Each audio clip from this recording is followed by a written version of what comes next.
High above the hustle and bustle of these city streets, four of the world's greatest fibbers are about to challenge your common sense and intuition at the regular meeting of the all-new Liars Club.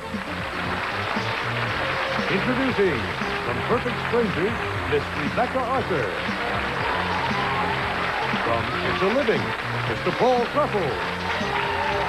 From We've Got It Made, Miss Terry Copley. And here's our resident authority on almost nothing at all, Mr. John Barber. And now, to keep this unruly group in order, the president of the new Liars Club, Mr. Eric Boardman.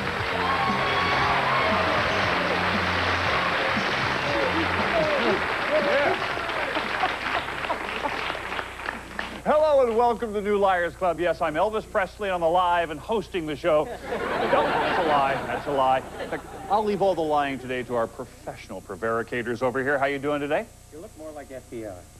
Thank you. Thank you. My grandmother would strangle you for that. Anyway, but we haven't met our contestants over here. And you are? Bruce Nelson. And Bruce, what do you do? So real estate.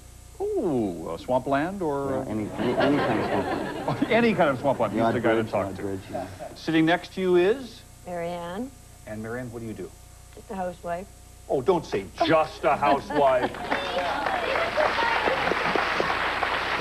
She's a housewife. Yeah, all right. Good one. Woo. All right. Good luck to you today. Jim. Jim Norman.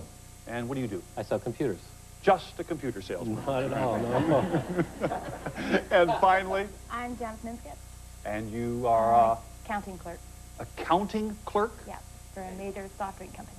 And you count bottle tops and things like that? No, not really. Anyway, good luck to all of you today. And I know you know how to play the game, and the majority of this crowd knows how to play the game. But let me remind you, if you've forgotten how we play the Liars Club, very simple. A strange or unusual object is placed in front of this strange and unusual crowd over here. Each one will tell a story, but only one is telling the truth. Your job to figure out who is telling the truth. Now, we'll start everyone with 100 points here. In the first round, the odds are even. It's 1-to-1. And by the way, you can bet up to half your money each time, up to 100 points. All right?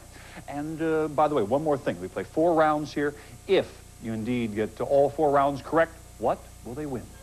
Hitachi's VCR with digital VU transmitter and automatic functions.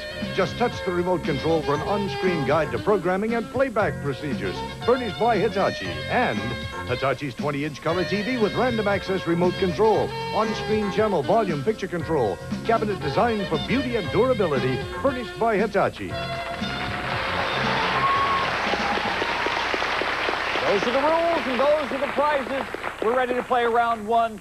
And our resident liar, John Barber's got the first object. What the heck is that, sir? Well, it's been a while, Eric, since I've seen these. This is George Bush's Q-tip. It goes in one ear out the other. No. Write your letters, care of John. Actually, these are 2 items, and you'll notice they're different sizes, and they just happen to be tied together for our convenience.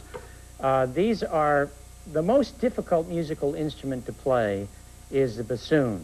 A lot of spittle is expelled when people blow a bassoon. And you notice these are different sizes because some people have different sized bassoons. Like your bassoons might be bigger than Rebecca's bassoon. And what these are is these are bassoon swabbers. So after the USC marching band plays or the RCMP marching band plays, there's somebody who has to go in and swab out the bassoon. Not baboons. They do their own swabbing. I know that you play the buffoon, so I'm willing to buy the story, maybe, but I'm curious what Terry's going to tell us this is. Why are you laughing? This man is always laughing at me. Pass the paddle down. Okay. This is, as he said, is tied together for our convenience, but this is made by the women who used to do wonderful things for their husbands. And we quit. Anyway. And what wonderful things would this be doing? Well, the man uses this to clean out the barrel of his gun. And there are 2 different sizes, and for further down and up close, and different sizes of guns. Don't clean the husband's gun anymore. So a gun cleaner. Paul Kreffel Is it a cleaner? No, it is not a cleaner. As a matter of fact, I know it looks a lot like a cleaner, but you can see from the design, kind of quilty, plaid-y kind of pattern, and the wool. You know what these things are? I'm sure you all know about the Scottish sword dance. You know, the little thing that the Scottish people do. Well, they teach that dance when they're very young. About 3 years old is when the first person is using them, and you don't give a 3-year-old a sword. No. These are Scottish sword dance dummies, and they're used in place of the sword for a Scottish sword dance dummies. Luchmatuchs. I can't even say that. It's impossible. Rebecca, please. No, it's very creative. Have you all ever heard of gravity heat? When you have gravity heat in your home, you use these to clean the vents out with. This way you don't scrape it up. So for cleaning your furnace vents and things like that? All the yicky stuff coming into your house. All right. Those are the stories. Please place your bets over here, gang, as I remind everybody what our stars have told us. John said, these are bassoon swabs. Terry said, it's a gun cleaner. Paul said, a Scottish sword dummy. And Rebecca said, a vent cleaner for gravity heaters. All right. Those are the stories. Let's find out how you're betting. Bruce, we're going to start with you. Okay. And you bet? 40. 40 points. Marianne? 20. 20 points. She bets. Jim? 30 for me. 30. And Janice? 20. 20. All right. The bets are in place. I don't know, by the way. Have you figured out what it is? We'll soon find out. This device is a bassoon swab. It cleans the moisture out of the inside of a bassoon. So John was telling the truth. We are looking for a vote on John. You bet 40 points. Will you win 40 points? Bruce, did you bet on John? No, Paul. I'm sorry. Marianne bet 20 on? Rebecca. Rebecca, you bought that story, huh? Jim bet 30 on? Rebecca. Good story. Ooh, good fibbing over there. And Janice bet 20 on Rebecca. Oh, no. I feel terrible. Well, they were all fooled this time by our professional prevaricators, but we'll see what happens when we come back for round 2 on the Liars Club.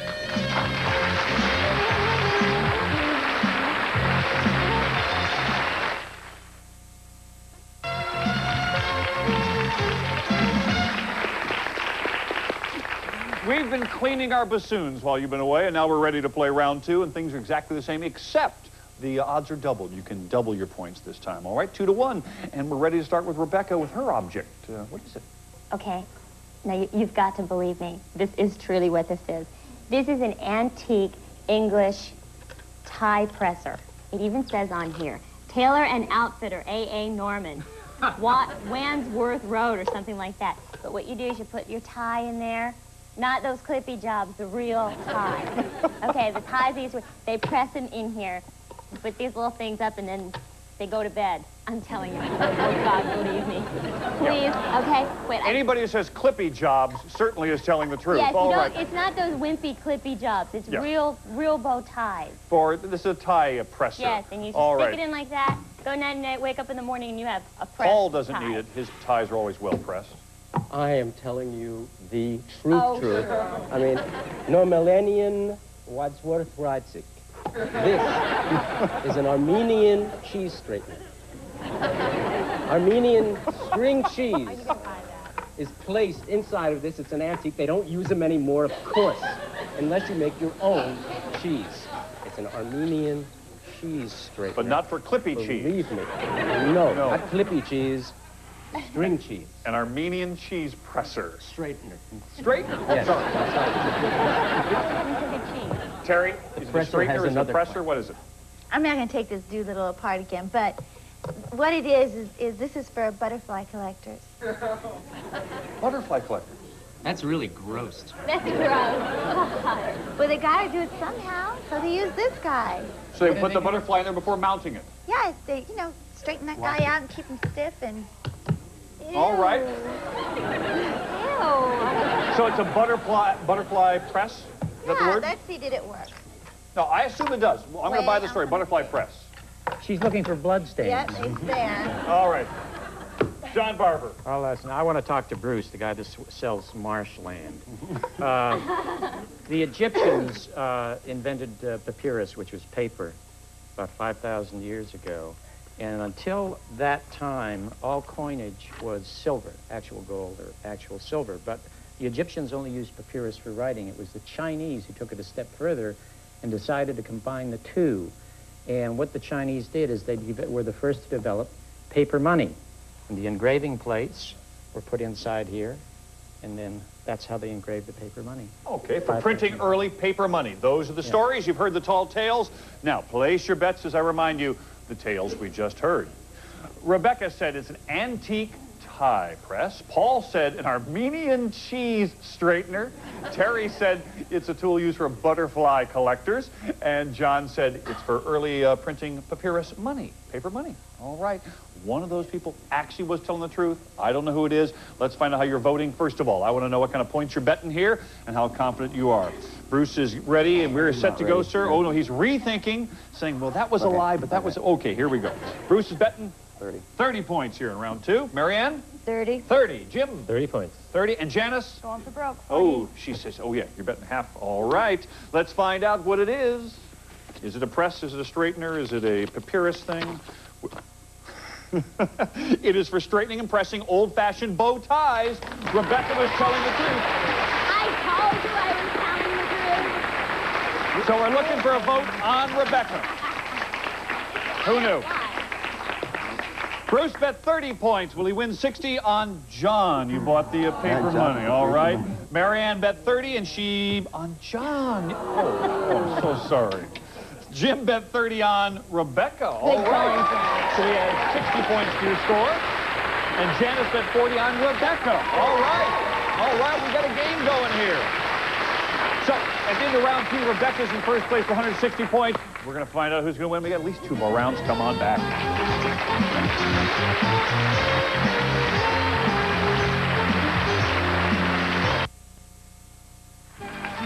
And now, back to Eric and his 4 fabulous fibbers. We are ready for round 3, and Janice is leading with 160 points, followed right on the heels by Jim with 130. Then we have Marianne with 50.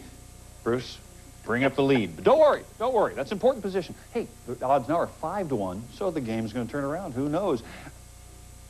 What is this, John Barber? I don't even recognize that at all. Well, I want to go after Bruce again. I mean, for a real estate salesman, he's not doing very well over there. Didn't do great with the China. I got something I want to sell you, Bruce, a piece of Wayne Gretzky's contract. In about the 17th century, the most successful whalers were Scandinavians. They worked both the Arctic and the Antarctic, and they used to have to work with harpoons with ropes, and it required too many men to work it. And then they discovered wire. And this was the first wire harpooner, was fastened to the front of the whaling schooner, and the wires went here. And the reason for the gears is for every 1 inch of this that you could turn, you would pull in about 3 yards of wire. That was the easiest way for 1 man. They were looking to save manpower in those days, too, and getting rid of people. Sure. That's what it is, a Scandinavian harpooner. A Scandinavian harpooner. Yeah, actually, the pole goes in here. All right. All right. This is for harpooning Scandinavians, obviously. Terry, what do you think this is? What does this look like, honestly? This is an old movie projector. His little eye guy down here. The eye guy. The eye guy? Yeah. Kind of film, the movie comes out here, the wheel goes on here, you can see it here, the film gets going through here. They move it like this in the olden days. This is a movie projector from the late 1800s. All right. The very first Rambo was seen on that one. Paul. All right, I must confess, it almost looks like that, but you know something?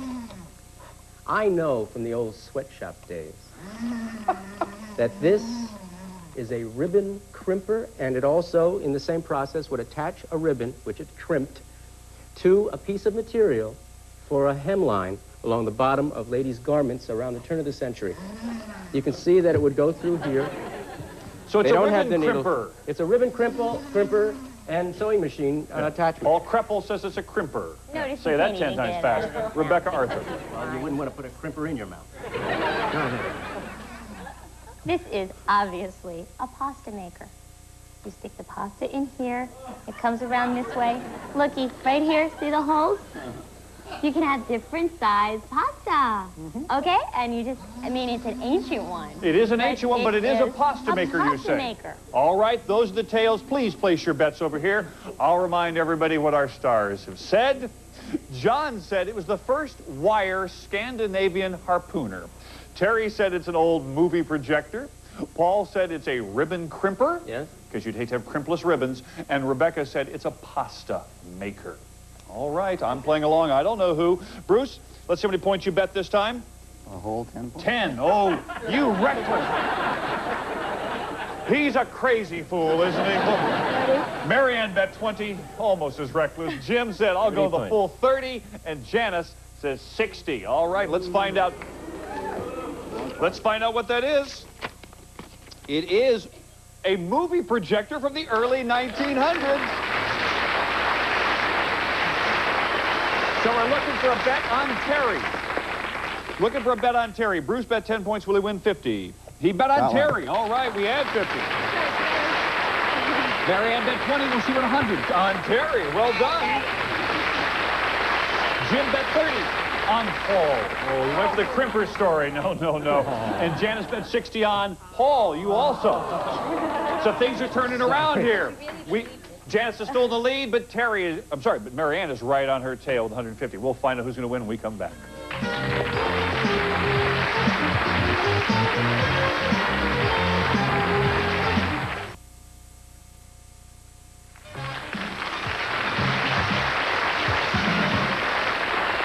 Double-checked and rechecked our math, and we find out that Marianne is now in the lead with 150 points.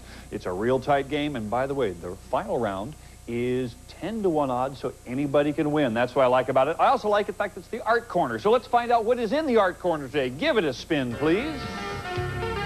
All right, it is a painting. And gang, we're not looking for the name of the artist. We're looking for the title of the painting, and John Barber will tell us. Well, indeed, you're all very fortunate to see that. We're all very fortunate to see this. This is the very first time that this has been put on national and international display.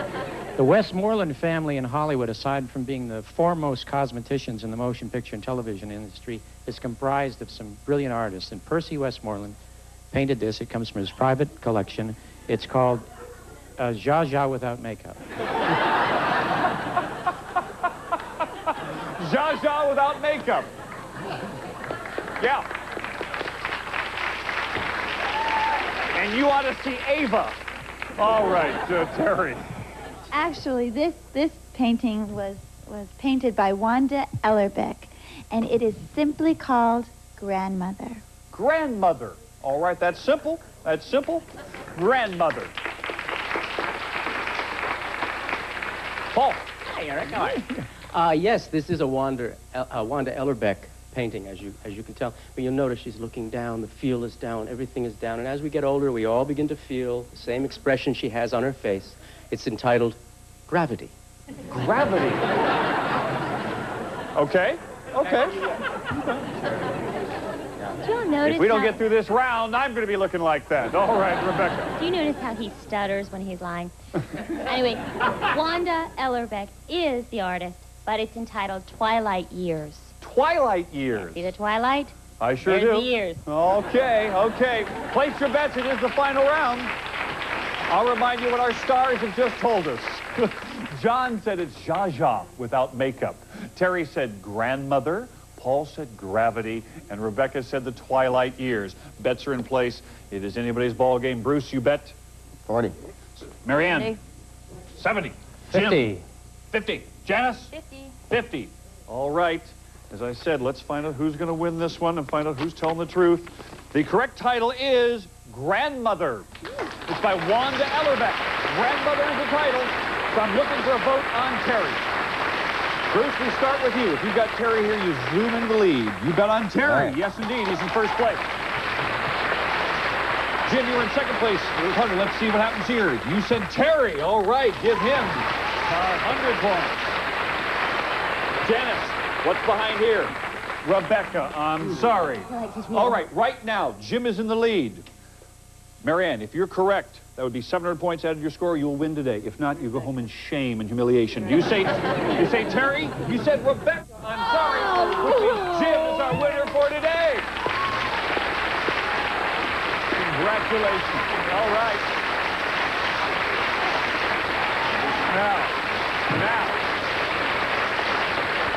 Jim, you take home 600 points, of course, and what are the other prizes?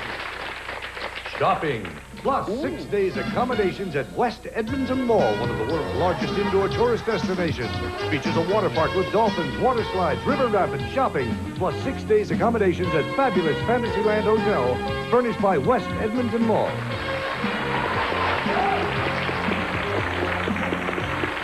Thank you, players. You were terrific. Thank you, stars. You were terrific. And thank you for being here, because we can't have a meeting in the Liars Club without you. See you next time.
The Feud is back, and Ray Combs is your host for a half hour of family fun. Global's got Family Feud tonight at 7:30.